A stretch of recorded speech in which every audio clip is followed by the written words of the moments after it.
अस्सलाम वालेकुम व्यूअर्स, ख्वाबों की ताबीर के आपके फेवरेट चैनल ड्रीम इन्फो से मैं हूं प्रोफेसर शब्बीर अहमद।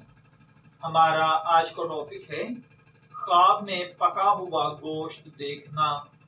अगर किसी भाई बहन ने ख्वाब में पका हुआ गोश्त देखा है तो इसका मतलब है कि ख्वाब देखने वाला अपनी ज़िंदगी के अंदर आसानी, सहूलत, खुशी और राहत पाएगा।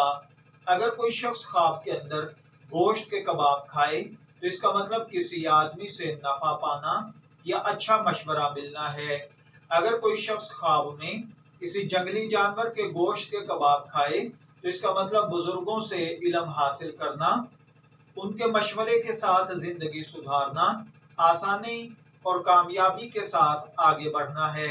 ख्वाब के अंदर गोश्त के कबाब या भुना हुआ गोश्त खाना नफ़ा और फ़ायदा होता है। ख्वाब में बकरी के गोश्त के कबाब खाना किसी बड़े आदमी से, हाकिम, अफसर या सरदार से फ़ायदा हासिल करना है। मैं दुआ गो हूँ अल्लाह ताला आपके ख्वाब को आपके लिए नेक ताबीर बनाए।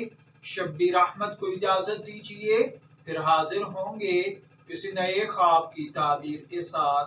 तब तक के लिए अल्लाह हाफिज़।